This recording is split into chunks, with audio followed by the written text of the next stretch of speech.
बड़ी सुंदर भाव में औरत बताओ तरी अपना राजा जी से कहो तरीका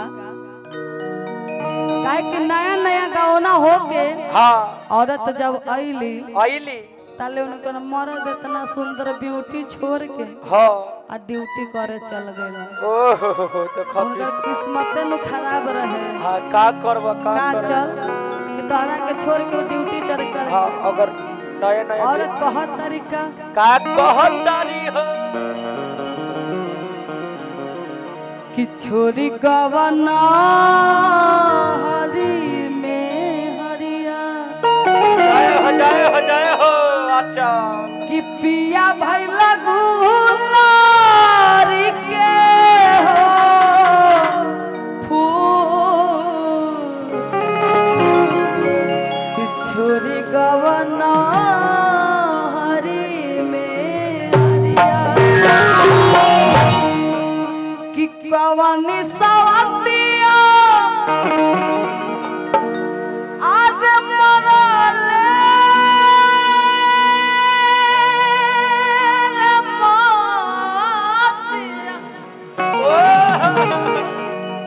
कि कवनी सवतिया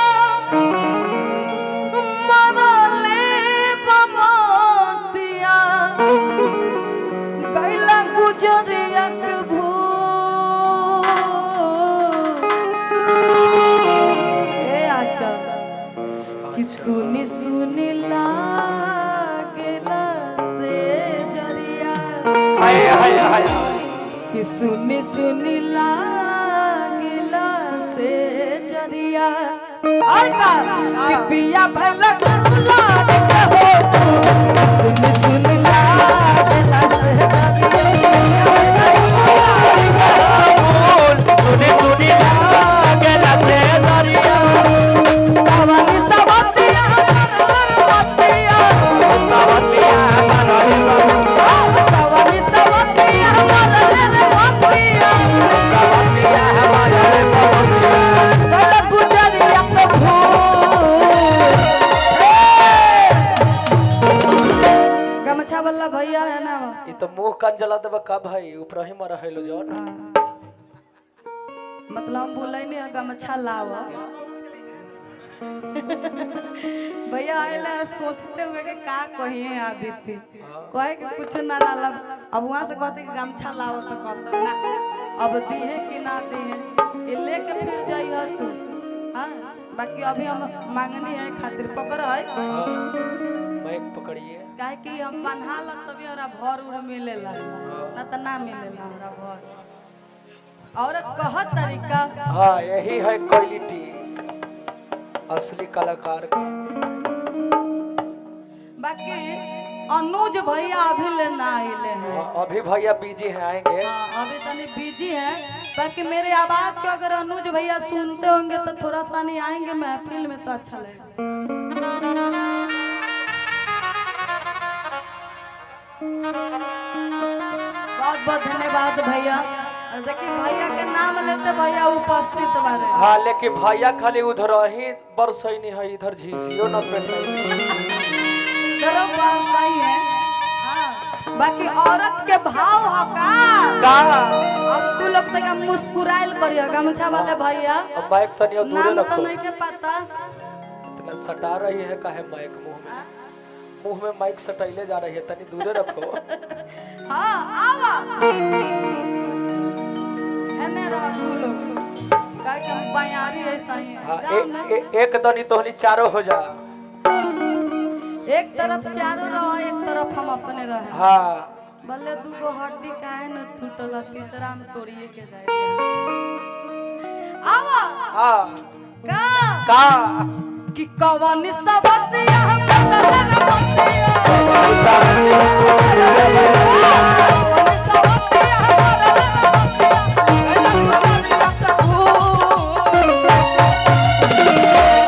सुन सुन ला सुन ला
आंचल के खातिर पसंद कैले हैं।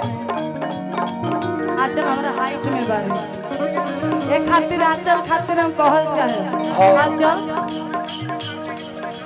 तहरा जैसन हैंडसम लड़की कहाँ पाइब हो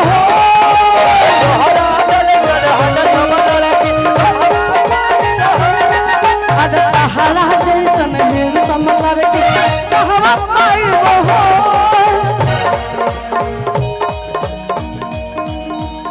और बहुत सारा प्यार आशीर्वाद पुरस्कार है। बहुत बहुत धन्यवाद चाचा जी को। हर हर महादेव। प्रमोद जी की तरफ से बहुत सारा प्यार आशीर्वाद पुरस्कार है। और कहना है कि तहरा जैसन है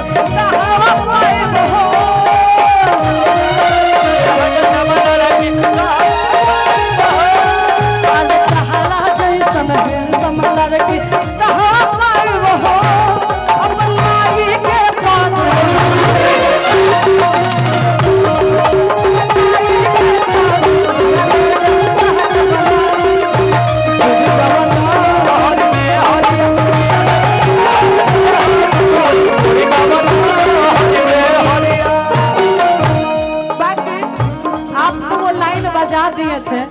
बाकी उस लाइन को हम गाते हैं पातर कमर है ना एक तरह पर मीठा मीठा तो दबले रहिएगा बाकी बजते रहे। बुरा नहीं ना मान रहे हैं भैया एक आदत हो गया थोड़ा सा मेरा इधर हटो आंचल क्यों देखा आज ये गाना इनका पर शूट करत है।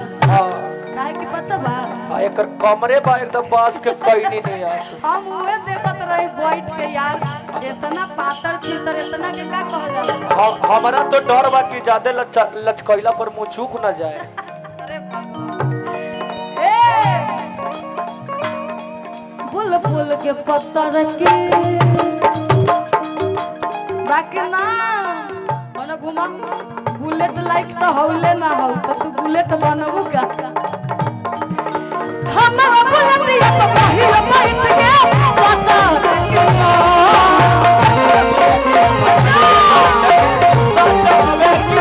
हमरा बुलेटिया तो पहिल बैठ के पता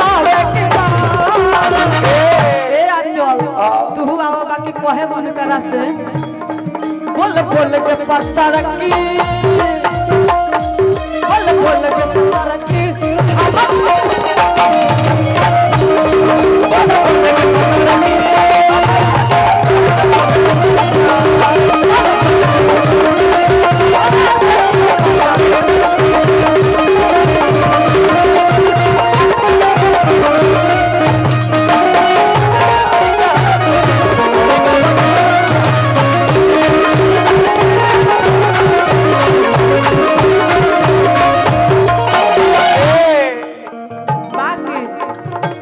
औरत का मीठे मीठे में यही में वो लाइन है कैसे कैसे कैसे हाँ तब तार गईनी हो सुनो तार पैनी हो अपना राजा के प्यार में सब पार गईनी हो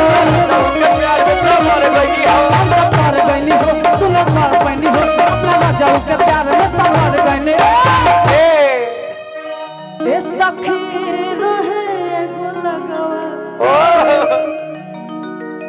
ए सखी रहे गो लगवा और का सखी पियावा दुलारे आय हरे सखी पियावा दुलारे आय हरे सखी पियावा दुलारे आय हरे सखी पियावा दुलारे आय हरे सखी पिया भला दुलारे हो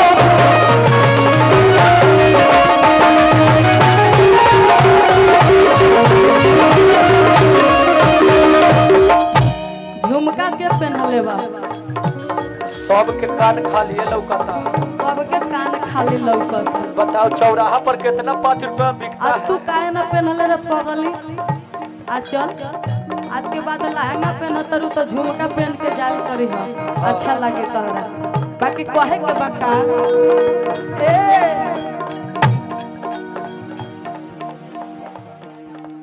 थैंक यू आपको जो आप सुनते हैं। हाँ बहुत बहुत धन्यवाद आपको। हाँ बिल्कुल सुनाएंगे, मारो के बांस धके, लगता है आपका दिल टूट गया है। हाँ? मैं तो वहाँ नहीं आ सकती सर, बाकी आप ही को एक बार कहना है। बड़ा प्यारा सा लाइन आप सुन रहे हैं, मुझे बड़ा अच्छा लग रहा है। बाकी आप एक बार खड़े भी होइएगा तो अच्छा लगेगा, नहीं होइएगा तो मुन्ना नीचे जाओ, जाइए आप। मैं भेज दे रही हूँ ना, आप नहीं आएंगे तो आप उनके हाथ में भेज दीजिएगा, अच्छा रहेगा। बाकी कहना क्या है,